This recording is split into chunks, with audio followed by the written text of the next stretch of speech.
Good evening, whakalofa. Welcome to Talanoa Sao Kapusaka, to all of our people out there. Really good to have you with us. I'm really excited about tonight's discussion.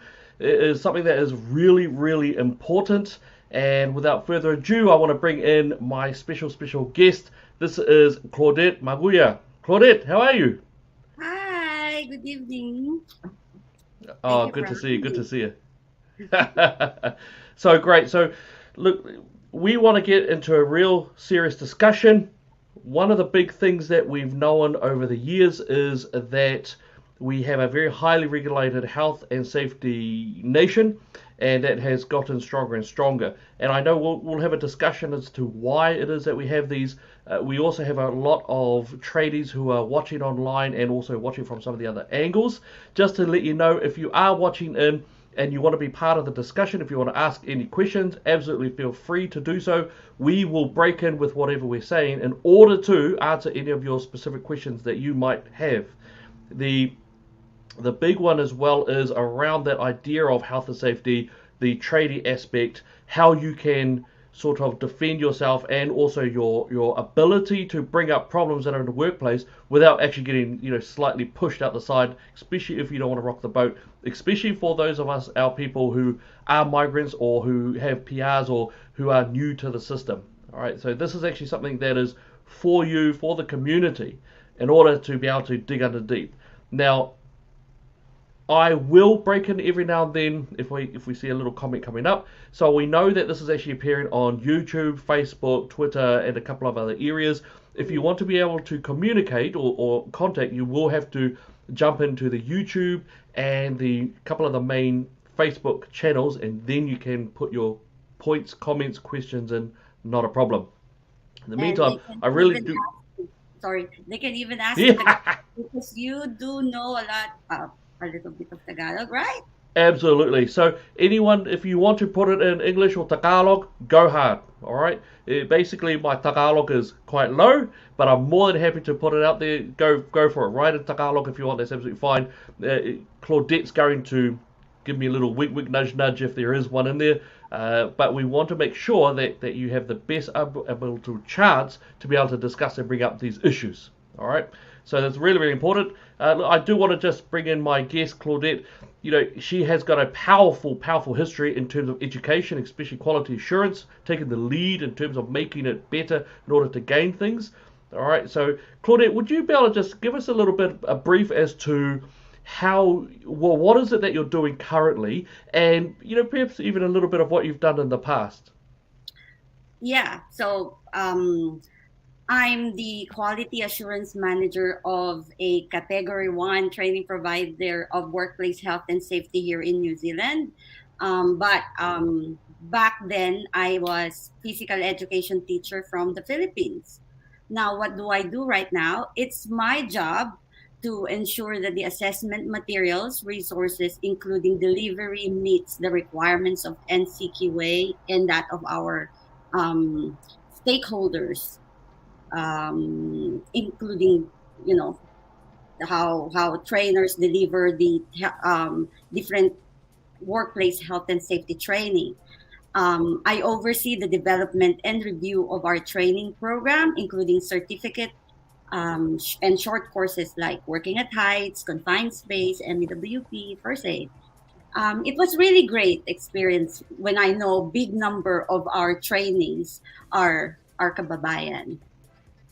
Yeah, that's what I do right now.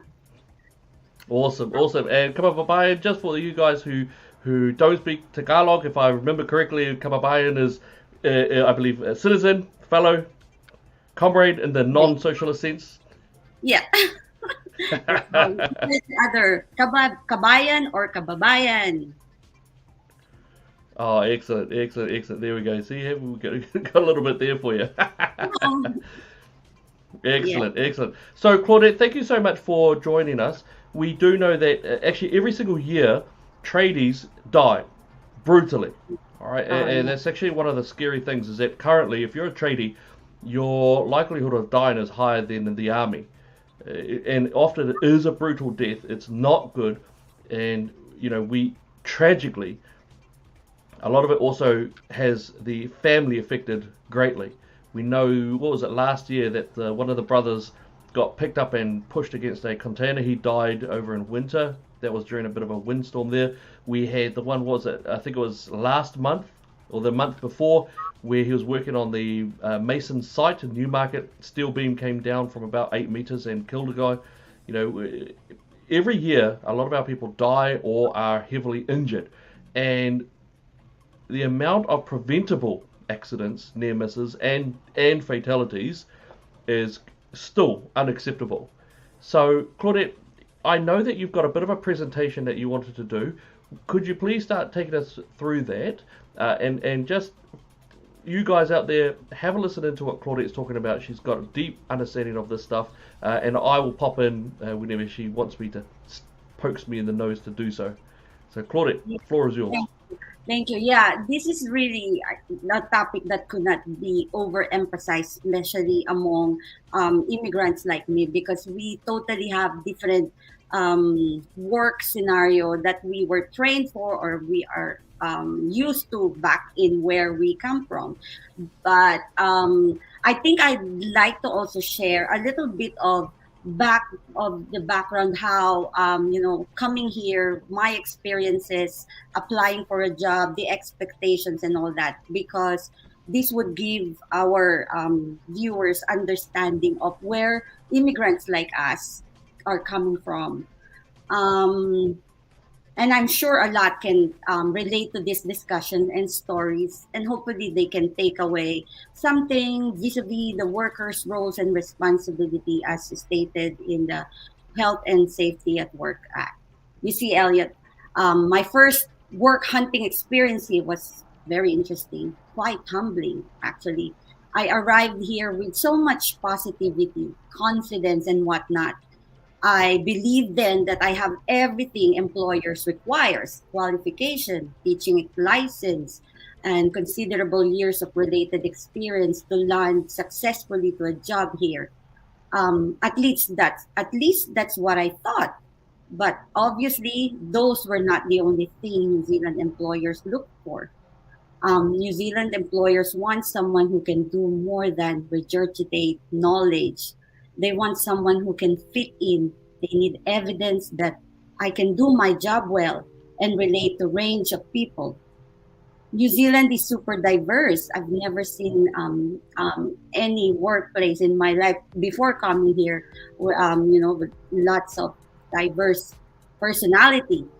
New Zealand employers want someone who can overcome barriers in the workplace, someone who have proven ability to comprehend their policies and procedure. They require evidence of New Zealand experience, and I totally get it now. Policies, regulations, work dynamics is obviously different here than in the Philippines. Well, I mean, it should be, right? One simple example is, this is funny, communication. Workplace communication is hugely different compared to the Philippines. I was so astounded how less formal it is here. It's okay to speak to a supervisor casually and address them by their first names. No need to call sir, madam, or my principal, dean, or boss. Can I just ask, is that actually something in the Philippines which is actually quite common? There is that you do say sir, madam, and things like that. Totally, yeah. Interesting. I had goosebumps when I had to address our HOD by her first name, Anne. I started working at Birkenhead College, and the name of our HOD is Anne, and I couldn't say it. I had to ask to call her Miss Anne or Boss Anne, but no, it's not what they expect. They so just I simply have to call her Anne, which I am not so used. I'm not used to that. I don't know. It gives me some different feeling. And how can I forget the jargons? I was talking to you earlier. I said we had a lot of English courses in the Philippines from elementary to high school. And then when I first came here, I said, what happened? I couldn't understand most of the things people are saying, the jargons, chippy. I didn't know it means builder Right. or Of course. Yes. carpenter. Yes. And And if it's also Americanism, isn't it? So yeah, Philippines yeah, is usually American, whereas New Zealand is actually British style that's English. right.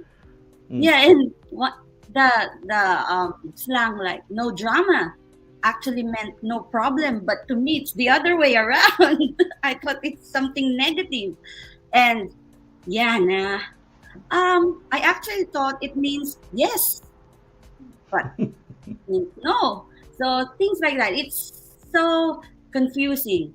But yeah, that's why to do your job well here, you need to fit in and communicate the Kiwi way. And health and safety wise, one need to be able to adapt and comply to New Zealand workplace health and safety. However, the idea seems to be foreign to us. Yeah. But So on the you're saying that health and safety. So say that one again. You're saying that health and safety, the way in which health and safety is done in New Zealand, actually seems quite foreign to the Filipino community. that's my experience, and I think I represent many of us Cool. think so. All right. Yeah, Awesome. yeah. New Zealand is different from what many migrants like us are used to in terms of health and safety practices. For example, I have a lot of cons- friends who are in the construction trades, and they say building regulations, building methods and standards, even PPE here are very different from their previous workplaces. And I'm not talking about the Filipino workers I'm not only talking about, sorry, the Filipino workers coming from the Philippines. Many of my kababayan, Elliot, worked from our neighboring countries like Singapore and Hong Kong. Some came from the Middle East before emigrating here. This may means them bringing in varying health and safety culture or practices different from New Zealand.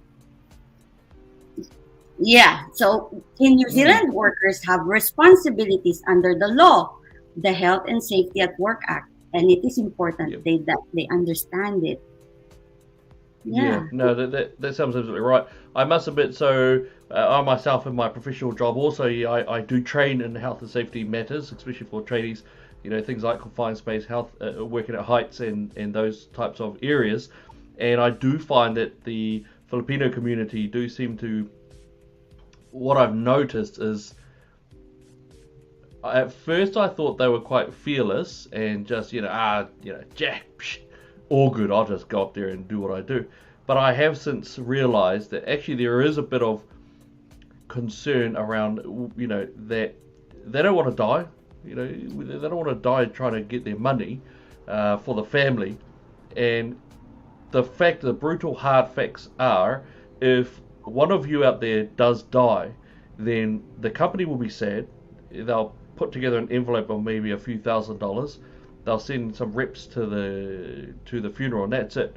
It's your family who will suffer. It's your family who will go through the pain. And let's get brutal. It's your family who will lose a big part of the income. All right. So let's just get down to brass tacks there.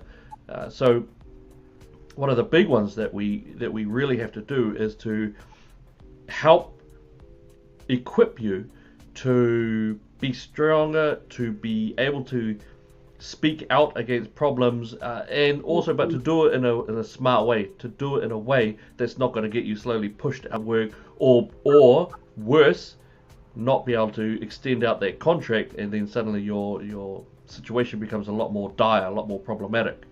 But yeah, I think that's actually something which is really, really big. In terms of Health and Safety Work Act, it is strong. Yes, currently, of course, we do also have some contentious or some drama type areas around the HSWA and the COVID vaccination aspect. From what I've seen, actually, in terms of the Filipino community, like all people, they seem to be on a bit of a spectrum where most will take it, but it's more coerced, as in, yeah, okay, well, we don't want to take it, but we have to.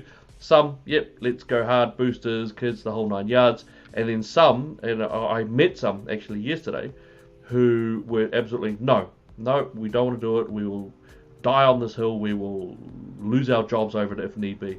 So I think that's quite interesting. Taking it away from the COVID, the coronavirus aspects of the Health and Safety Work Act, that's what we're sort of looking at, is that overall trade situation that many of you will deal with. But yeah. So Claudette, in terms of that, you're talking about the Filipino community coming over, that brush, the English side, difficult, also the area around health and safety in the Philippines and the health and safety here in New Zealand. Let me be pretty brutal. Part of me has always thought that over the Philippines, it's nearly to the point where they don't care. As in, if you fall off a 5-meter scaffold, it's more about, oh, that's frustrating, but we'll get another one soon up. Is that correct, or am I wrong? Is there, what's it like over there?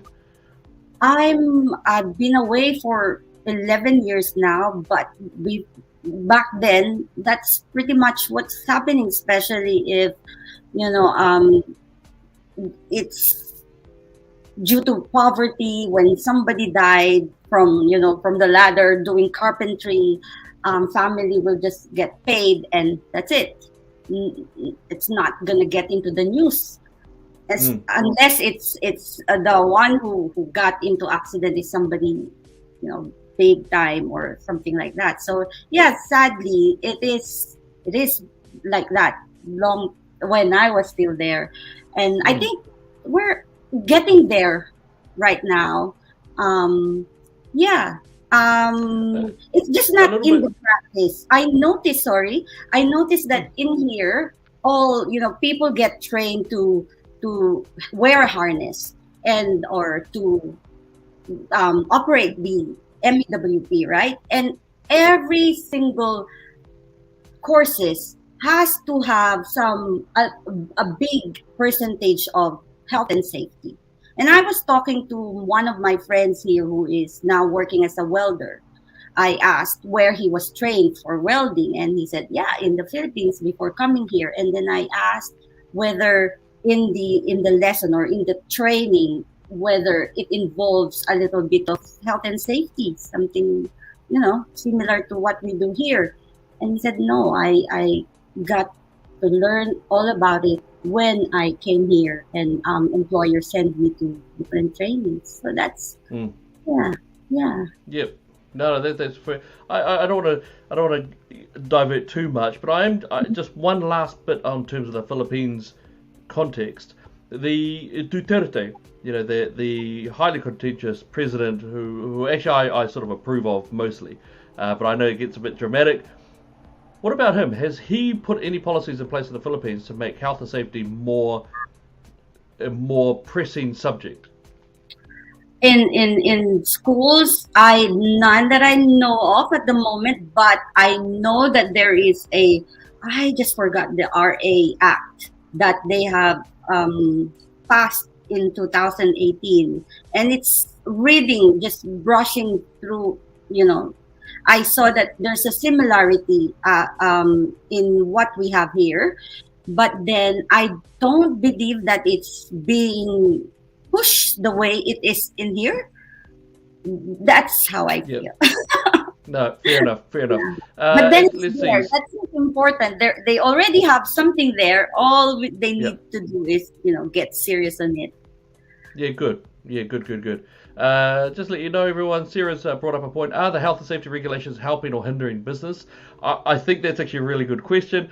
I think there's always a tension balance between what constitutes a safe environment or as safe as possible, and at what point do you need business to be able to choose to do whatever they want to do. So I think there's that tension balance. You've got to fight against it. You've got the health and safety of your people versus that financial requirement, and all of it underpinned by getting resources for everyone. So I think there's definitely a bit of a tension balance in that. That's Chu Allen has come up there. Yep, Bishay to Buhai. Sorry, I don't know how to pronounce that correct well. Ate, they call someone, I don't want to say it old. No, I'm going to say pretty. Hey, there we go. So we're very respectful to our elders. I'm glad she didn't call me Tita, because that means I'm way older. Okay, awesome. So, Right. guys, also, I know that this question has been brought up a little bit, but where did the Health and Safety Work Act come Yeah. from? Effectively, please excuse me, the Health and Safety Work Act is called the Health and Safety Work Act 2015, and it was actually implemented in 2016. And where it actually came from was from an event that happened 10 years ago.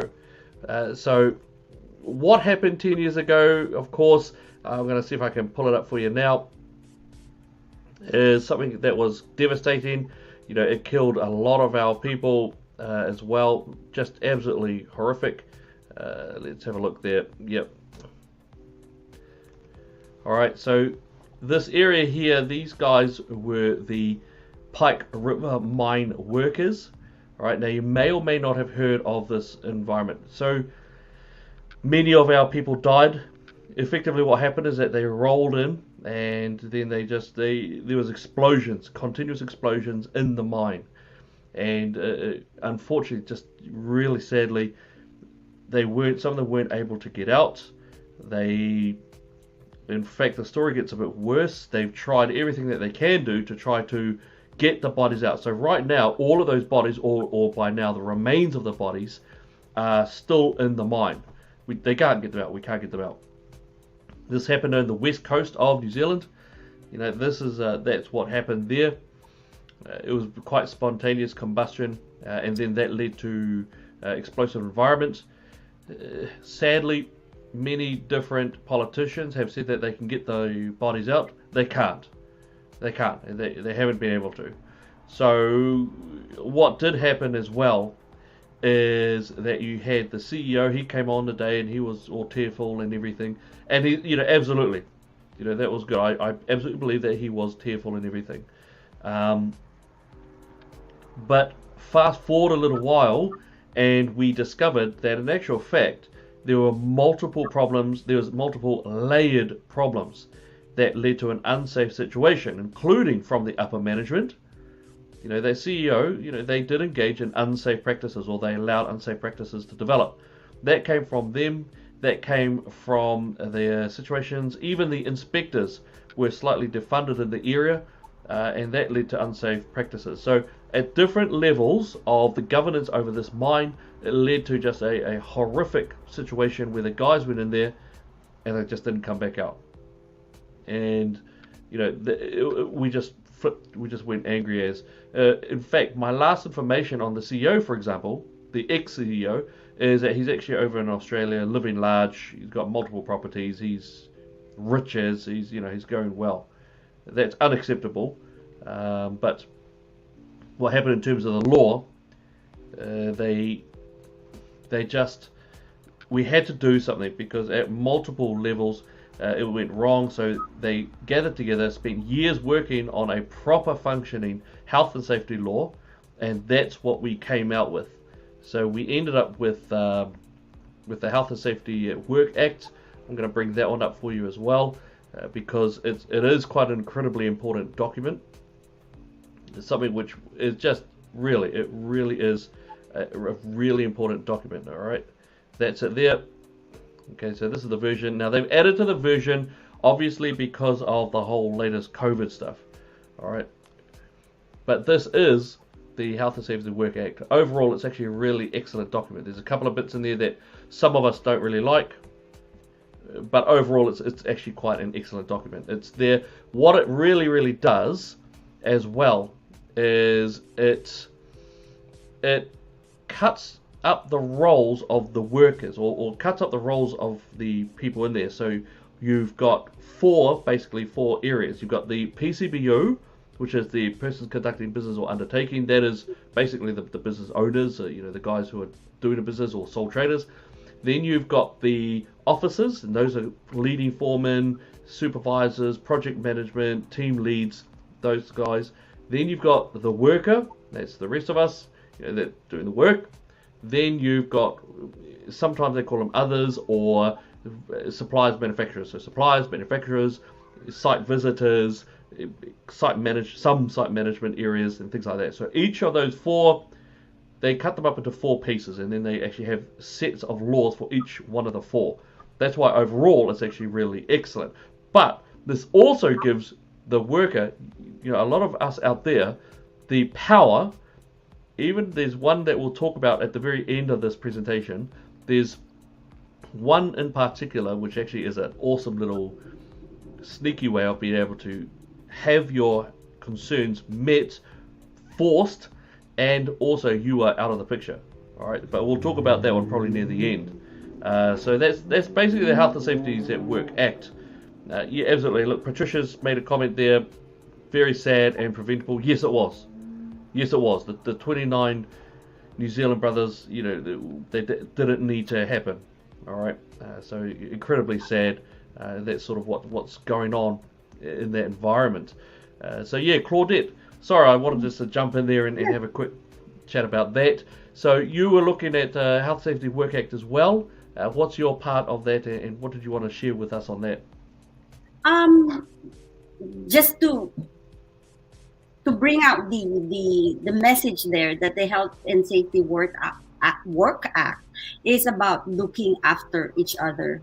This is making sure that we return from work in a healthy and safe state. It is not about compliance with any letter of the law. This is about making sure that the basic proposition of health and safety is cemented in New Zealand workplaces. It is important that workers develop safety consciousness, especially people like us, within them, something we Filipinos may not build for or trained for. So this is my message to my kababayan. The biggest challenge for most of us is unlearning some work practices that are considered unsafe here in New Zealand. There you go. Yeah. Okay, that's a little bit. That's a little bit dangerous. Not too bad, but it's a little bit dangerous. Let's see, what have we got? What have we got here?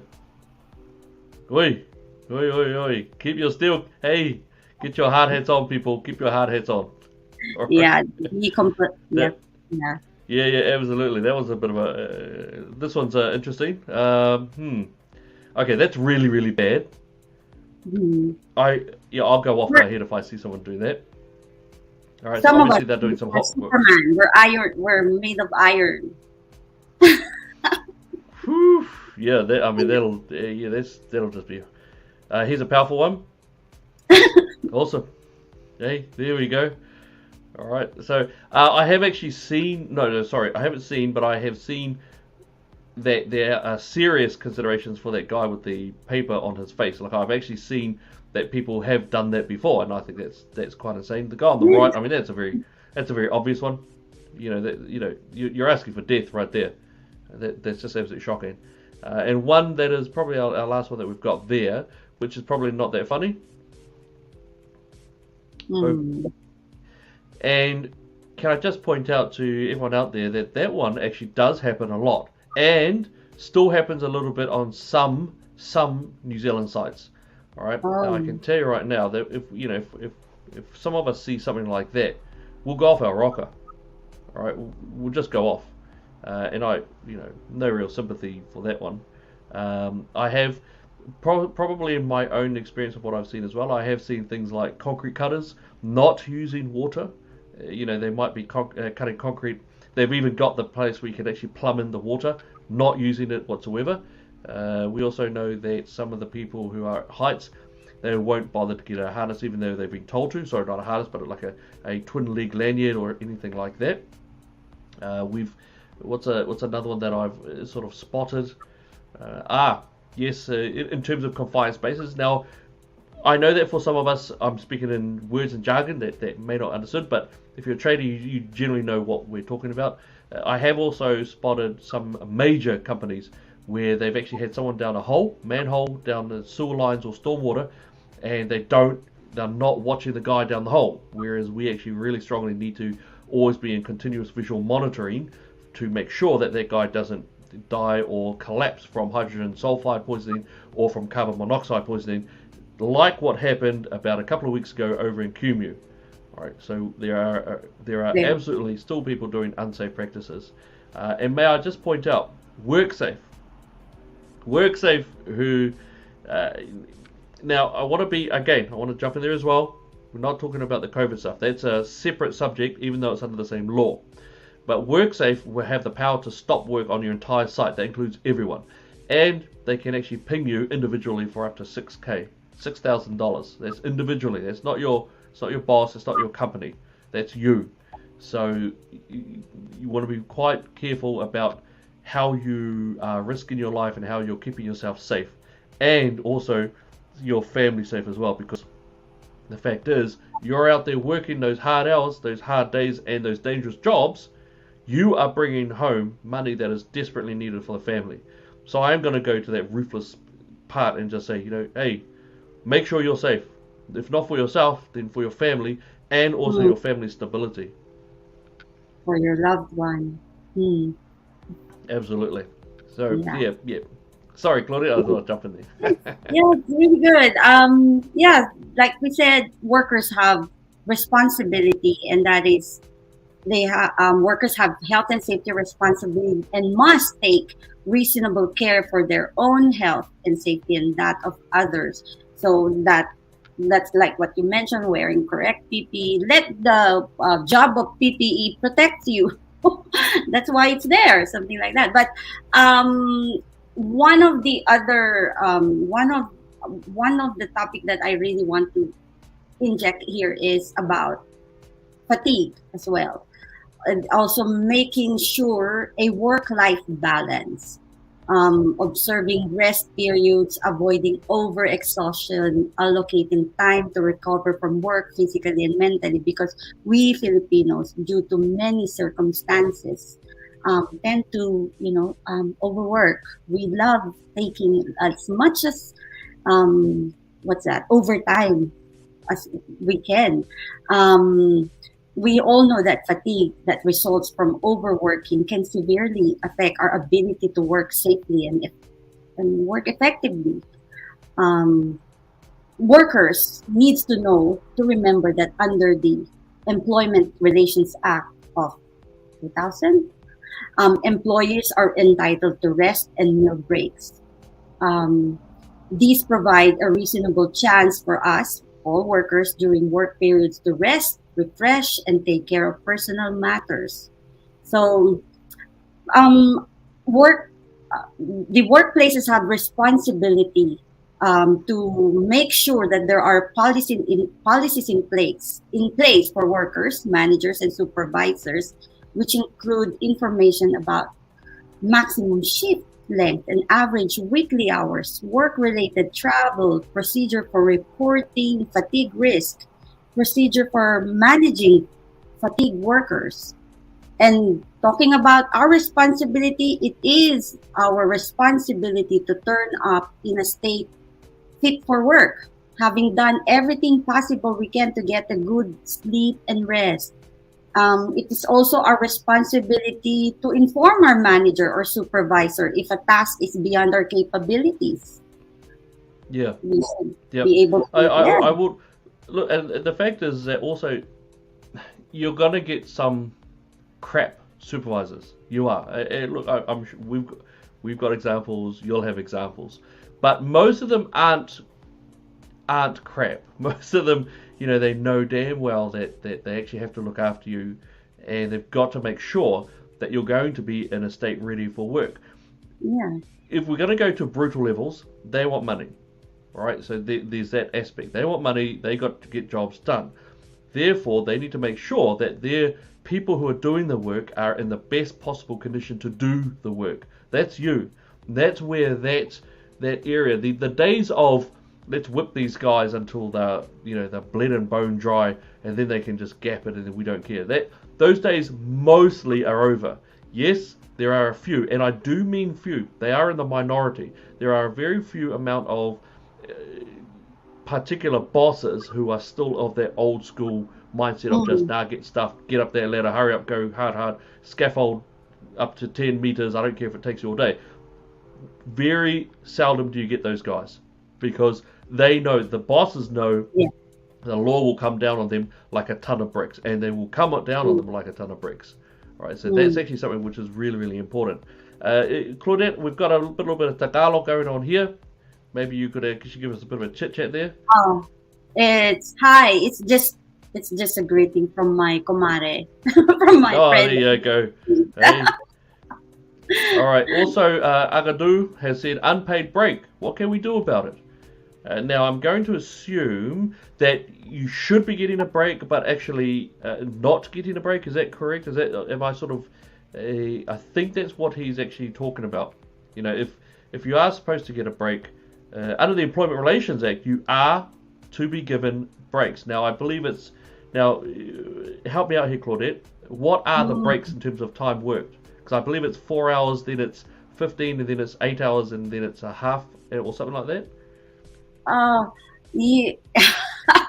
I'm not actually sure about that, but yeah, I think there are the every depending on the especially on the type of work that you do, when it's super strenuous, you're supposed to be getting at least every 1 hour, a little bit 10 minutes break. I am not really sure what's in there, but I'm going to let us know. Okay, so there's actually a couple of things. You've got rest breaks under the law. You've got rest breaks and meal breaks. So if it's a rest break, which must be a minimum of 10 minutes, 10 minutes. then that Wait. actually has to be paid for. Minimum Yes. of 10 minutes. So it can be 15, whatever the employer Yes. gives you. Meal breaks must be at least 30 minutes. Now, meal breaks, which are at least 30 minutes, do not have to be paid by the employer. All right, so they have to set those ones out. All right, so I'm just having a little look here. Break entitlements. So this is under the law.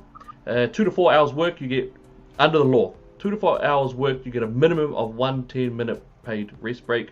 4 to 6 hours work, you get 1 10-minute paid rest break and 1 30-minute unpaid meal break. 6 to 10 hours, 2 10 minutes and 1 30-minute unpaid meal break. Okay, so that's minimum.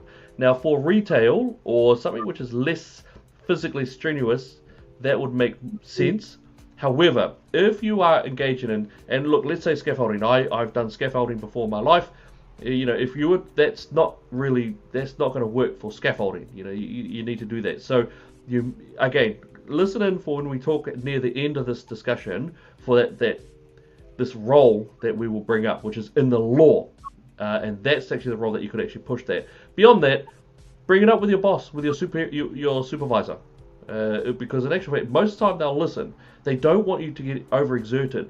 You know, if you've got a guy who's overexerted, then you make bad decisions, and if you make bad decisions, sometimes you can get yourself at the lightest, you can twist your ankle, and if you twist your ankle, you're off work for over a week, 2 weeks probably, you know, which means that the boss is losing money. They do want to come to the party to a decent level. So if you are engaging in heavy work, talk to them. You know, they should be okay. You don't need to demand it. You can just say, oh, you know, but tired. Is there a possibility that we can have unpaid? But Agadu, if that doesn't answer your question, please ask it again in a different way. We're more than happy to have a look at it. Claudette, also, Chu has come in. What if employee has been forced to do double shift due to lack of staff? What could be done? What do you think there, Claudette? That is an awesome question, and that gets brought up from trades to retail to everywhere. They can make their like what I have said. You have the right to say if it's something that you cannot do anymore because it's an extra work that is beyond what you are required to do, and yeah, so it's still your decision. You have to think about, you must have that you require time to rest and enjoy life, talking about work-life balance. Yeah. Yep. And I'd put in there that they can't force you to do a double shift. It's actually against the law to actually be able to force you to do that sort of thing. And if, for example, and I'm doing a hypothesis here, if they were to say, yeah, nah, you do that double shift, or sweet bro, you're not going to be working anymore, then they can actually be fined for that, and they can actually be prosecuted for doing that sort of activity. You can actually PG them for that sort of thing. it would be interesting to know what it is that the hypothetical work that is being done, and also what the shift is. Is it an 8 to 10 hour shift as one shift, or is it a 3 to 4 hour shift? Because obviously then it changes things. But if you're talking about a double shift, a double full shift, you cannot be forced by that, and the bosses know that. So supervisors know that, and the PCBU definitely knows that. All right, so they'll be very careful with the way in which they word things. My other thing that I would say is every single one of us here has signed a contract. All right, or sorry, you should have signed a contract. Assuming that you've signed a contract, read through your contract. All right, I've taught so many students over the years, and I keep on telling them, read your contract. All right, because it is set in there as to how they do it. They have to ask you. They have to say, can you do a double shift? And if you say no, then that's stuffed. Or if you want to do it, you can sort of say, hey, yeah, no worries, I want this day off. Or, I want time and a half if you were going to discuss it that way, or something like that. But you have the power. They can't force you, but they can ask you. That's right. All right. And look, we've got some great more ones in there. Here, Agadu's come back. Tendency is not to take break due to unpaid break. Got it. I think I understand. So what you're saying is, because it's an unpaid break, I think Agadu's saying, right, it's unpaid, so therefore I just don't want to take it. I'll take it if it's paid, but I won't take it if it's unpaid. In terms of that, my part of what I would say there is, it's your choice. That is the unpaid break element is something which has been in law for quite a while, and there's always been that type, and it does make sense, because if they're gonna give you an hour for lunch, for example, you're really not working, and you shouldn't be working, at that sort of element. But that is actually the law. It's whether you think it's fair or unfair, I'm sort of okay with it, but I definitely think you should be taking it. It was put in there for a reason, as in it is designed to be there in order to allow your body and your mind and your psychology recuperate from the earlier work that you've been doing, whatever you've been doing. So that's why it is actually quite important for that body, just the physical aspect of being able to have that recuperation period. But Claudette, what do you think? Yeah, I agree with that. Take that break, because that's your right to have.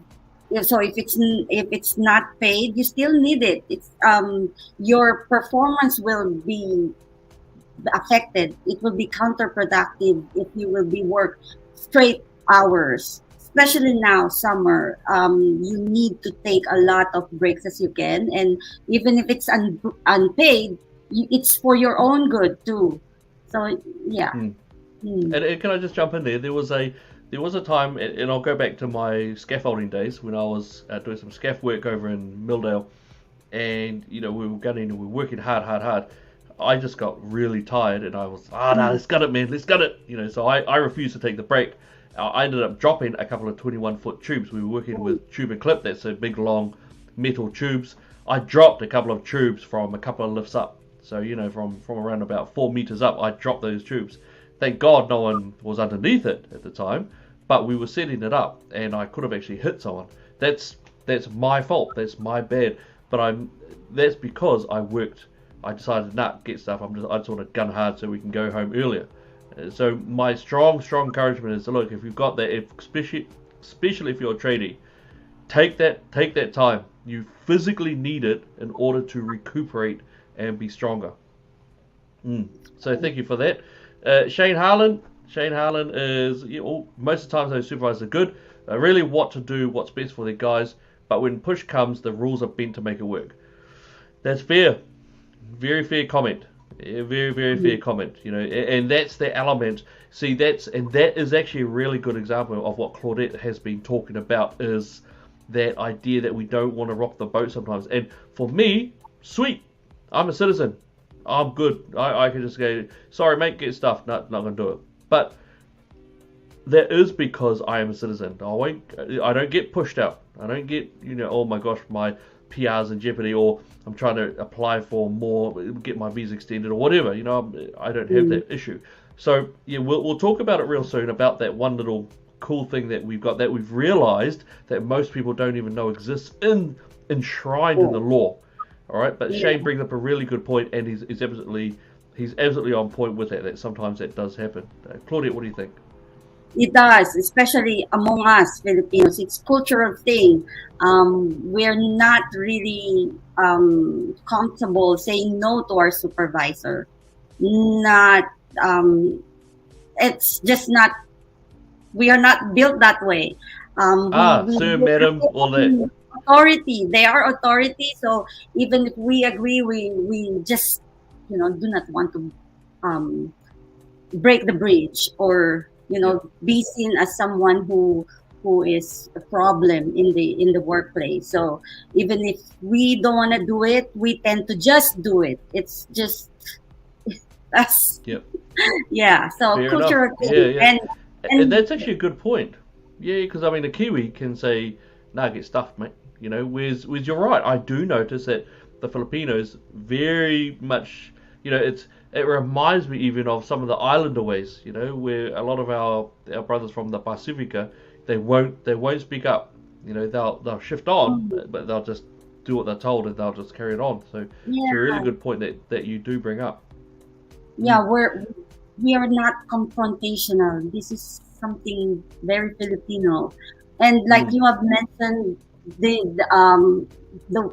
the reason why we always say yes is probably because a lot of us are vulnerable because of our visa status, right? And probably also because a lot of us came here with high debts that we need to pay, from visa application, from the Ah, medical expenses. To when you apply offshore, you should at least have $6,000 minimum. So these are something that we want to pay off as soon as we can. Plus, our we would still want to send money to our family and extended family to the Philippines. We also wanted that vacation with the whole family, and so we are very hardworking. We we tend to work hard, and just allocate one week a year for holidays. That's how we were. Yeah, so wow, that would be wow, a 1 week. reason for the Yes, whole year yes. of when you go back, try to save as much money as you can, so that when you go back to your family in the Philippines, you can go on to that dream holiday Yep. with the whole family. So there are some good ones here. Alma has brought out here. The boss knows that it will fall like a ton of bricks. That is good. Yeah, it is. They do have a bit of fear over it. Situations like Pike River Mine do bring into a bit more precept. That the Health Safety Work Act actually puts more pressure upon them.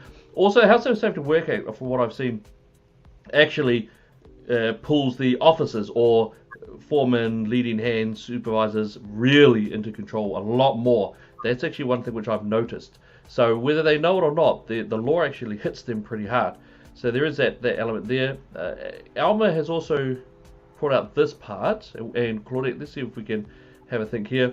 Is there a government agency here that would hear my case, my boss compelling me to do borderline unsafe and force the hand of my company to renew my contract?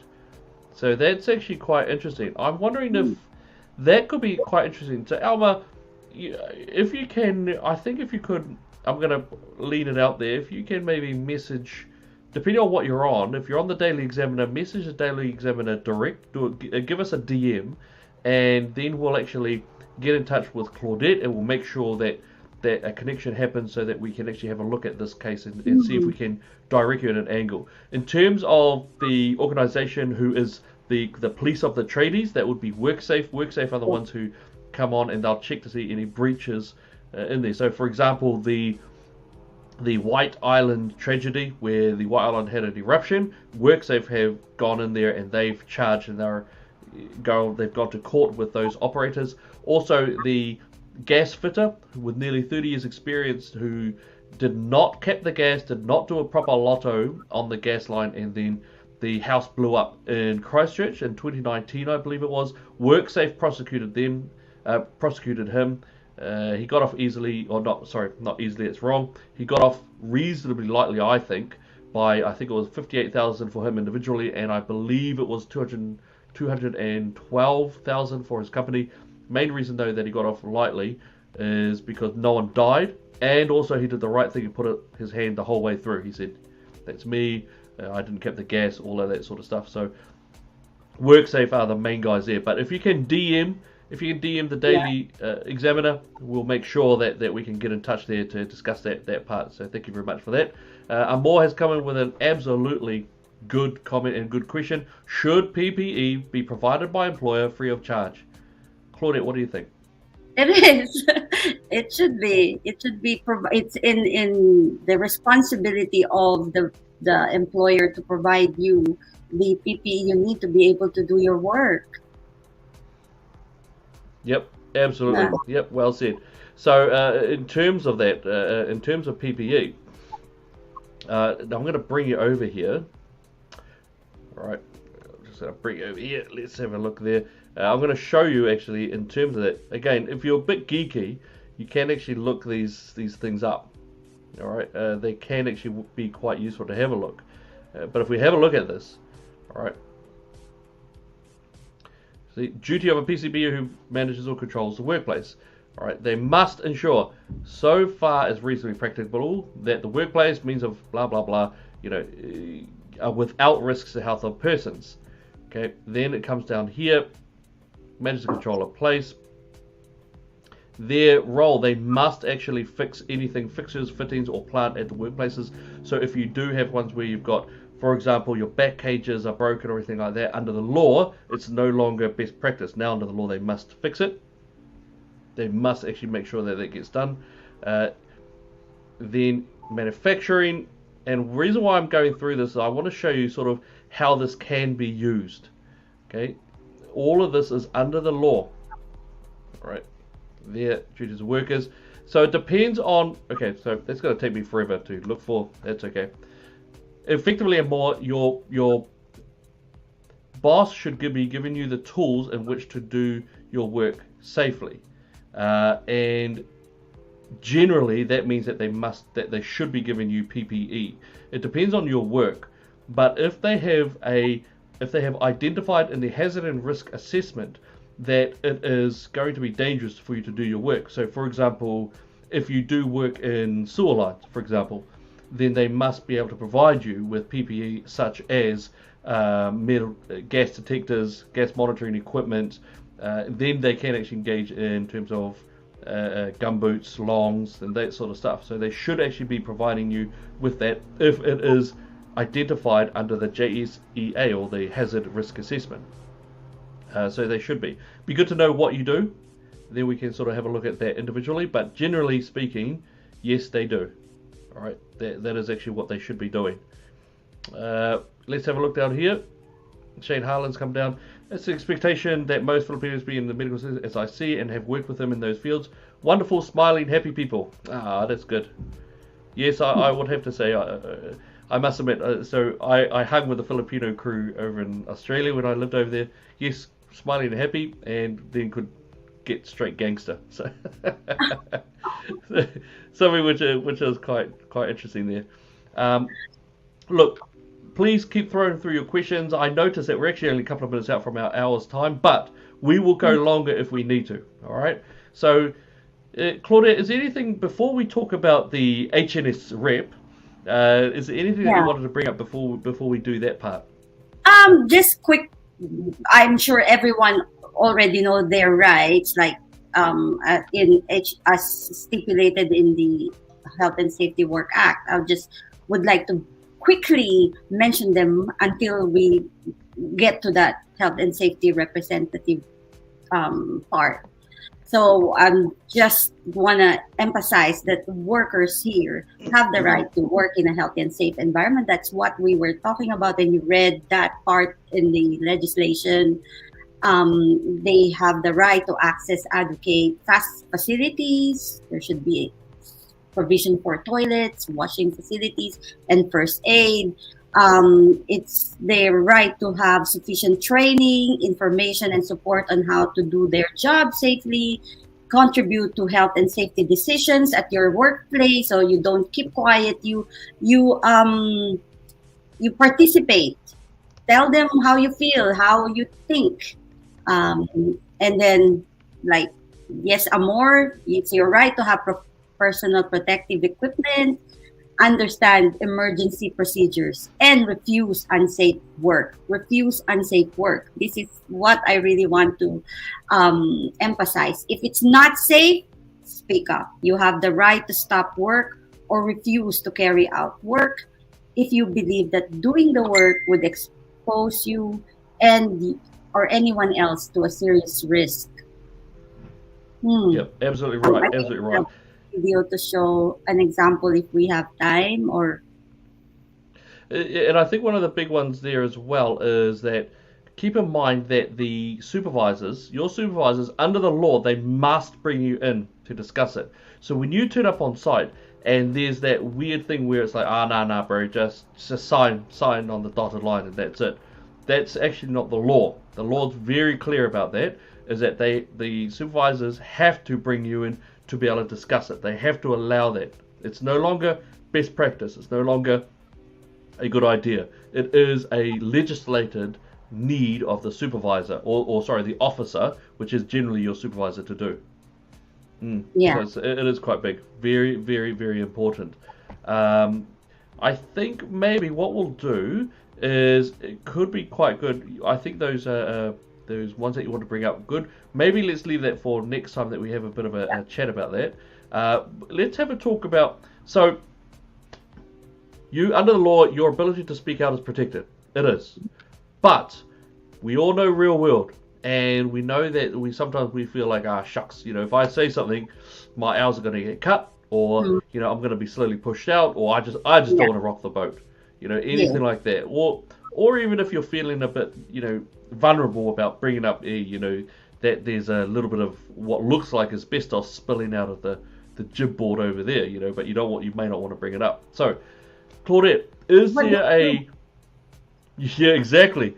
So how do we do? What do we do? What do the guys out there do if they don't want to rock the boat, but they see something that's highly problematic, but they don't know how to bring it up? What is that? What is a sneaky sort of way which is enshrined in law that helps us?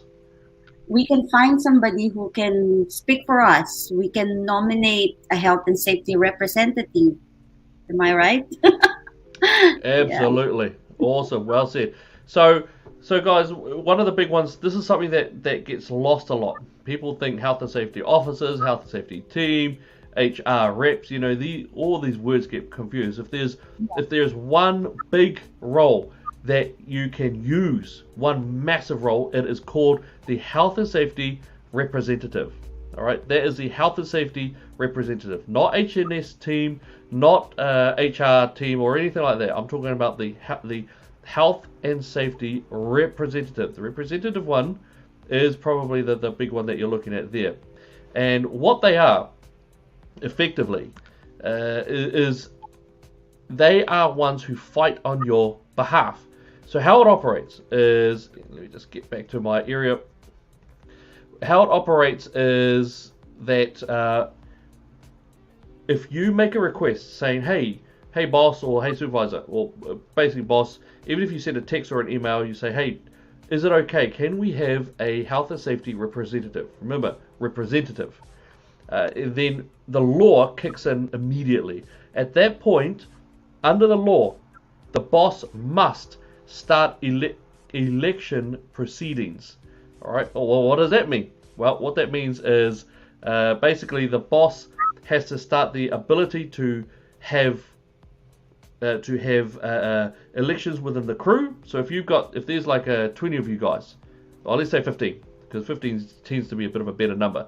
15 of you guys, and then one of you says, hey, can we have a health safety rep? Immediately, just the request alone, the boss must by law start the election process. And basically what happens is that all the workers put in a vote. They put in a vote for who they want to be the health and safety rep. See, and that's the picker. That's the picker right there. The picker is that the health and safety representative is chosen from the people, from the workers. They elect them. So it's sort of like this union thing, but it's enshrined in law. Once the health and safety rep, who's one of the peeps, who's one of the crew, their job is then to take up and advocate for the other workers. So if there is a worker who says, hey, there's asbestos peeling out of that gym board, all right, then he takes that to the health and safety rep. The health and safety rep then takes that to the supervisors and the boss and says, right, there's asbestos in that gym, you need to fix it. No, you will fix it. And let's take it the worst case scenario.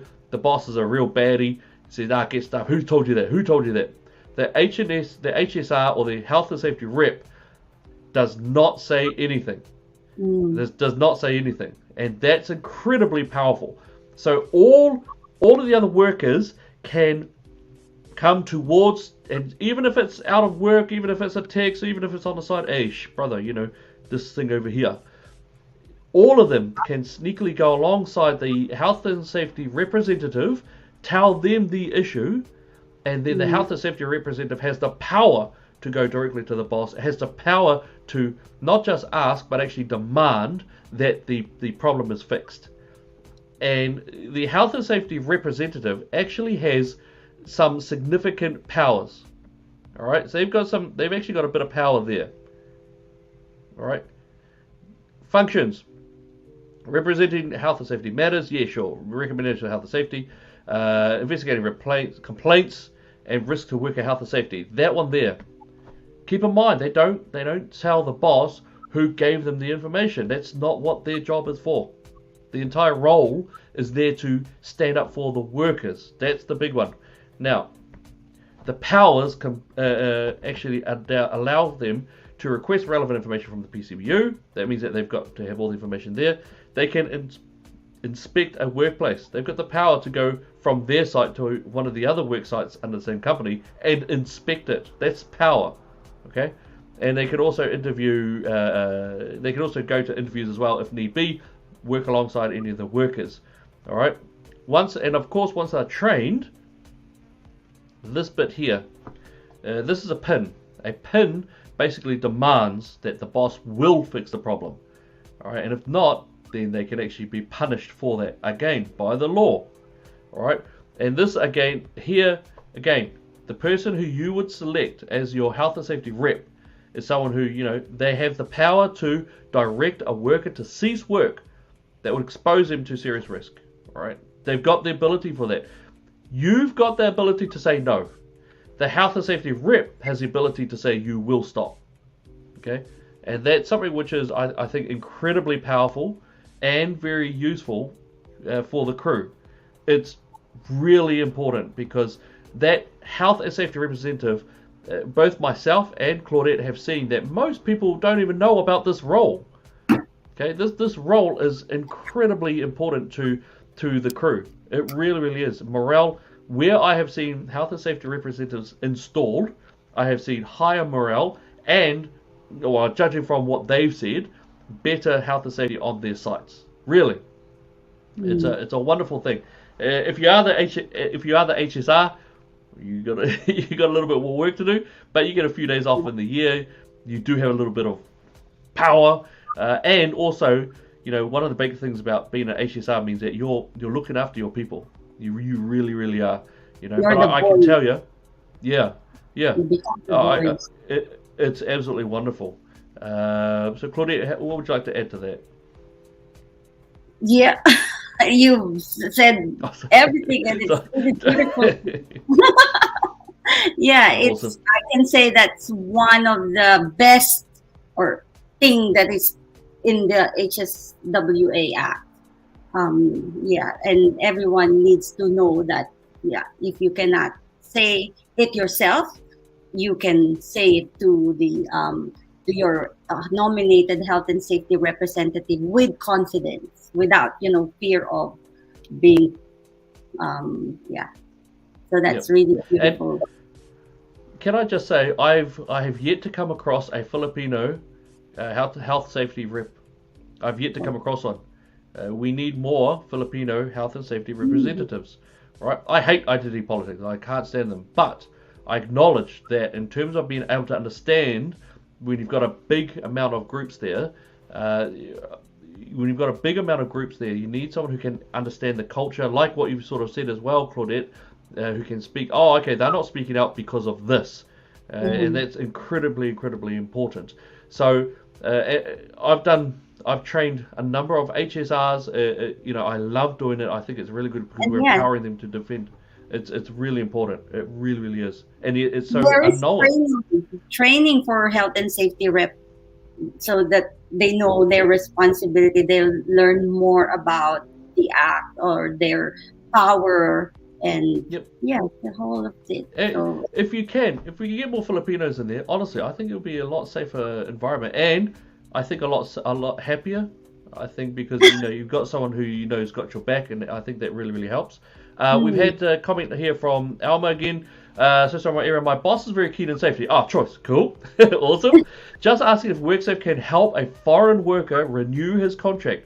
If he happens to be lucky enough to have a rotten supervisor that does give him a bad report that compromises renewer, has there been a case at which you can cite? Oh man, your second one I know a few of, as in dickhead supervisors. I think we all know them, dickhead supervisors, absolutely. In terms of that, WorkSafe wouldn't really be able to do much in that situation. I think, Claudette, I don't know about you, but in terms of what I understand about WorkSafe, they wouldn't be able to help in that regard unless that supervisor is adding to an unsafe work site and practice. Now, and that could be. Don't forget, WorkSafe also will take anonymous tips. All right, I'm not saying go out there and just spill and all of that, but WorkSafe will accept concerns given on that sort of stuff. So if he or she is making an unsafe site, then absolutely put that in. But in terms of most, I think in general, I don't think WorkSafe would be the one to go to. What do you think, Claudette? Would it be the MBIE, Ministry of Business and Employment? MBIE, right? MBIE. Yes. I think MBIE might. I think in terms of that though, you probably, if I was to be sneaky, either see if you could actually go around the corner, circumnavigate that guy, and go above him, or to the side, someone who you can trust, or health safety rep. Your health safety rep. Now, Alma has also brought up this comment as well. Wow to HSR, but this position has tendency of being biased since his salary is from the company, right?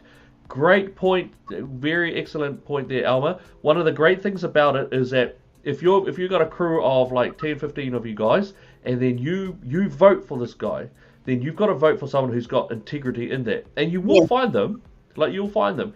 All of you will be paid, but the role itself is he's still getting paid by the company, absolutely. But the company has no say whatsoever in who is selected as the HSR. That's why whoever you select, you need to have someone who's got integrity. They've got, as we might say in New Zealand, mana, someone who's not going to fall through. That's the big one. Is that they're not supposed to be appointed. I am aware that some do, but that is actually not in the law. The law is they must be elected by the crew, by the workers. All right, and then their role is outside. They are still working alongside you, but they have that extra legislated role of the HSR. So they work as a worker, but they've also got their other section role where they are the HSR, so they can, all the powers that we said before. So I just want to make that one. The company themselves, the PCBU, even the officers, they've got no say really in terms of who is going to be the HSR. Beyond, of course, obviously, if they get a vote.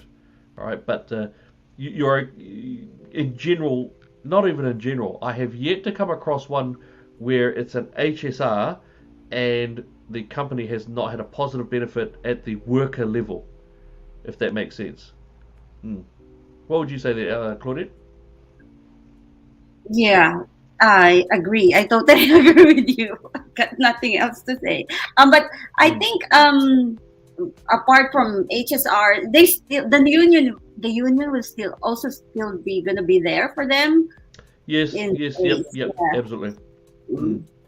Yep, no, absolutely, really good point. So you do have also unions as well. Unions generally look after the workers. Of course, obviously there's political sort of stuff going back and forth.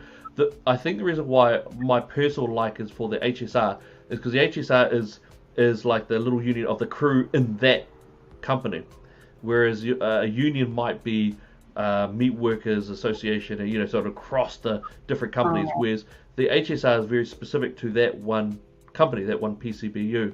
And yep, Alma, you've caught that second sentence you made is absolutely spot on. I couldn't have said it better myself. The HSR is voted by trust of workers. Well said. That's absolutely right. You're totally right there. So thank you very much for that. Claudette, wow, we went a quarter of an hour overboard. Now, we're definitely going to have to get you back. Well, I think this is going to engender a lot of discussions. There's actually quite a bit that we didn't even get through. So we will leave that for next time.